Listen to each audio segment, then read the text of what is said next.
All right, so I did my homework on this one. I know I'm a little late on the review. This movie came out, well, not quite a year ago, so less than a year.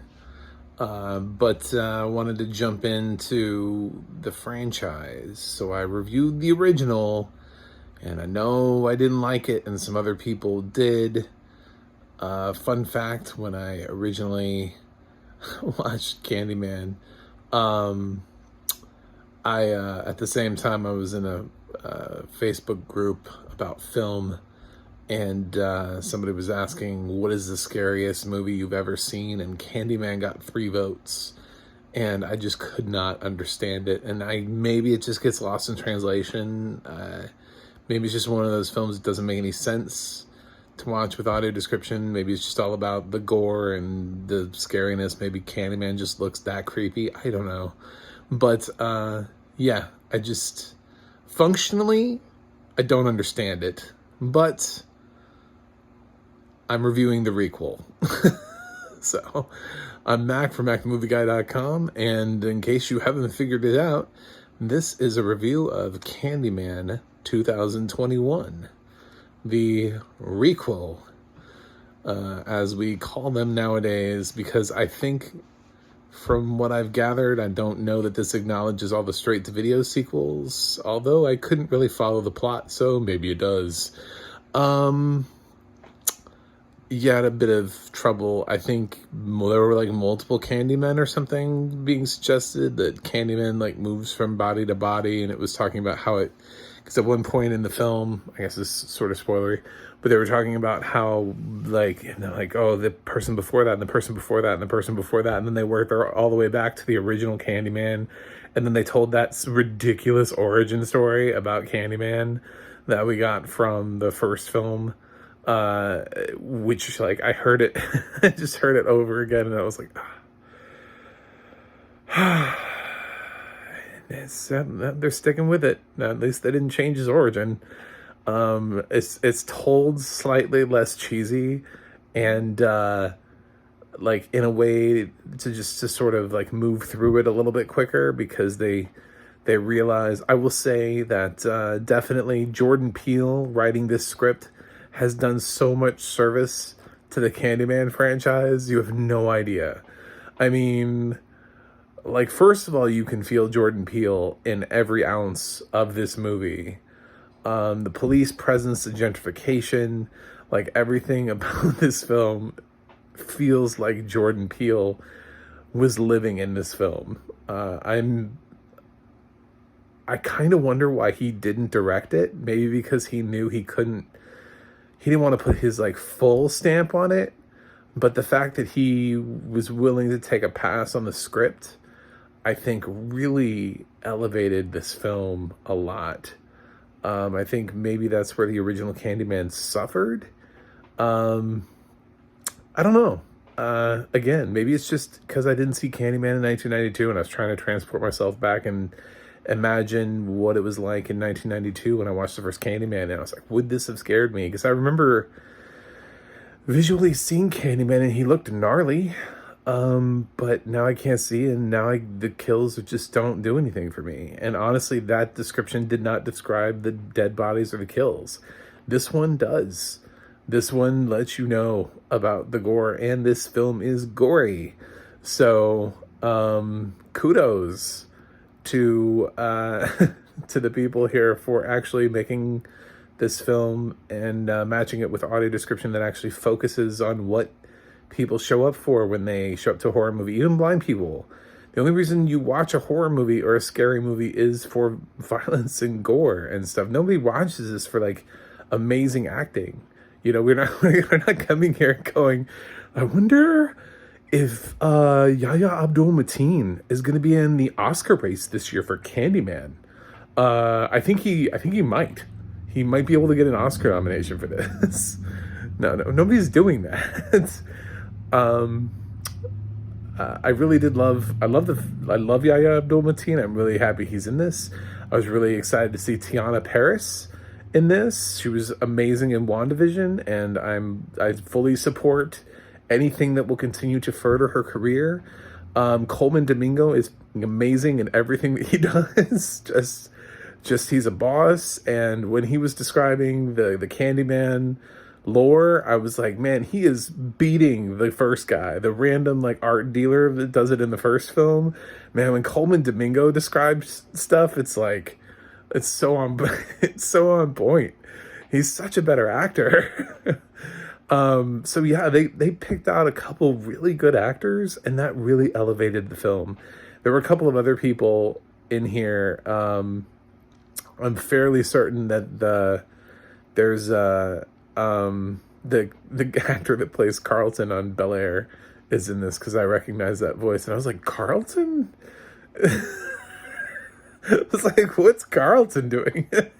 And that was all I could think of, because I know Candyman came out before Bel Air, so I wouldn't have had that thought, but now that you watch Candyman after Bel Air, man, all I could think of was Carlton. Like, I couldn't take that role seriously. I was like, that's Carlton. That is the actor who played, and then I thought it was Carlton. I'm trying not to factor that in, because I thought it was kind of hilarious, but I loved that they brought Vanessa Williams back for this. Like they do with all requels, you have to bring somebody back. That is, like, I think a rule of a requel is that when you do this, someone must come back from the original franchise. There's a little bit more to the story too, to tie it all in as to who things are, but that's spoilery, and this movie's not even a year old, so I'm not doing that. I don't do that. Okay? I'm not that guy. I'm not the major spoiler guy. I realize when something will ruin a movie and when something won't ruin a movie for you. So, yeah. I liked the requel better than the original. I know, like, I feel like I've disappointed people by not liking Candyman somehow, the original. I definitely got, like, I get almost no comments, and then that first video from Candyman 1992 actually had somebody who was like, I really like this film. And I'm just like, I'm sorry. I only have 41 subscribers, and I've already disappointed one of you by not liking something that you like. But that's just life. And it's cool that you like Candyman. I totally agree with the fact that I might be missing something. First of all, I was 9 when that movie came out, so didn't see it in theaters. So yeah, I just don't have the same sort of viewpoints on that. So the requel is violence. I'm not 100% sure it makes sense. I keep trying to wrap my head around what happened. I love that it takes place in the art world, since Candyman was supposed to be in the art world, but this film focuses way more on trying to tie the Candyman part into his name than the original did, where he's like constantly handing out candy, and there's like candy everywhere. Like they're really trying to make Candyman happen, because the first film he just was Candyman, and there really was not this candy angle to anything. And I just didn't understand the Candyman name. And they didn't know the name of the original dude, but they knew like all about his history. At least in the credits, I don't know if maybe because of the sequels, they figured out the name of the guy that Tony Todd plays. But I noticed that he's credited with an actual name on IMDb, Tony Todd. So, and not just Candyman. So I don't know what he does in this film. Maybe he pops up and stands there for a second. I'm not really sure. I don't know if he's Candyman or not. It seems to me that they were suggesting that something else was Candyman. You can hear Virginia Madsen's voice in this. I think it's just some of the recordings from the original film. So they definitely tried to requel this, but I don't know if it entirely made sense to me. And they're still doing that thing in the first film. I guess it's slightly spoilery, but I won't say who. They still do that thing where Candyman kills people who don't say his name. Which is like not the rules, and they go way into detail. They actually go more into detail in this film, and they repeatedly go into detail about like how you have to say it 5 times, right? How like I mean, there's this whole like say his name or say the name or whatever campaign thing that's going down, and they really like are heavy on the rules of Candyman, yet he still kills people that do not say his name. So I do not understand why he has rules if he's not going to follow them. What is the purpose of saying his name if he's just going to kill randomly whenever he feels like it? Or he's going to not kill somebody who does say his name. So, yeah, it's a bit frustrating to try to follow this. Like, I want to be on the same side as Candyman fans. I really do. But if Freddy was just walking around in broad daylight, like, if Nightmare on Elm Street was not them falling asleep, he just like, sometimes they fell asleep, and then like sometimes in broad daylight, Freddy's just like walking around and was like, hey. And you're like, wait a minute, aren't I supposed to fall asleep to see you? And it's like, nah, I can just walk around whenever I want. Sleeping's just a plus side. I can also get you in my dreams.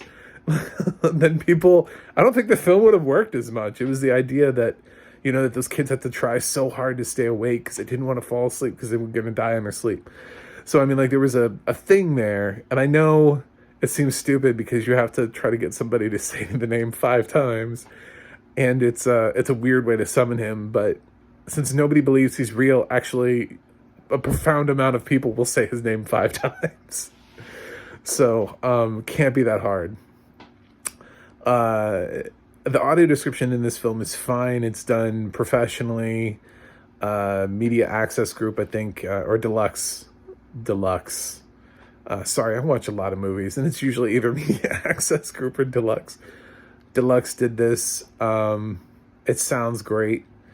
I have no problems with it, other than the fact that I don't know if it's because of the audio description or because of the way that the film is written, or because I didn't like the first film enough or understand completely the first film, and I haven't seen any of the sequels. I don't know. But I definitely was lost for parts of this movie. But like I said, there are times when Jordan Peele drops his hand in and he says, guess what? We're gonna do something here. I love at the end of the film too, that this film that's like about gore and like murdering people and slicing people open and everything also has this thing about like social justice and how you can go to the Candyman official website and there's like a social justice thing on there. I'm like, why is Candyman a social justice thing?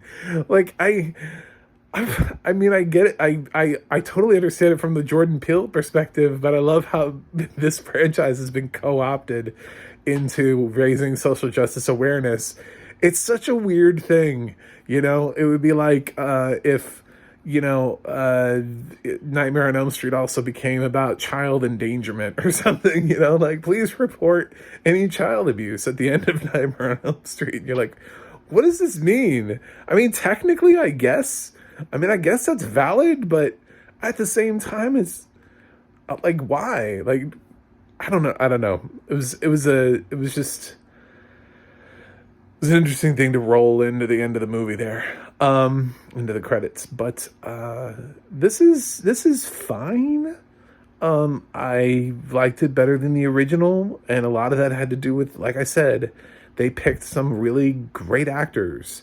And they got rid of most of the bad actors. I think there was somebody who legitimately was like, nope, and then cut a bunch of people who have a tendency to overact in horror movies. Probably the worst acting came from the teenage girls, just because they were so stereotypically teenage. They were just like those bitchy queen bee girls, in every teen movie ever. It was just a little bit too stereotypical for me, but everybody else was on point acting wise. I don't know, but I like this movie more than the original. I don't know that I love it, So don't expect too much, but Jordan Peele definitely made a little bit more out of this than I expected going into it. But I still don't fully understand what the hell is going on in this franchise, and I still resent the fact that they will not follow their own rules. So, with that in mind, my final grade for Candyman 2021 is C+. So that's higher than what I gave the original. Still, I know it's not a great grade for everybody. This, to be fair, this thing has a 71 on Metacritic. So I'm on the low end. I also consider everything above a C to be a recommend. So this is like the lightest on my thumbs up scale. I kind of do it differently. I think of C as being average. I think of it as what it's supposed to be, which is C is average. So this is slightly above average, which would mean that it's recommendable. So let me know what you think in the comments. I'm sorry if I offend Candyman fans. If they ever release audio description to Farewell to the Flesh, I'll watch that.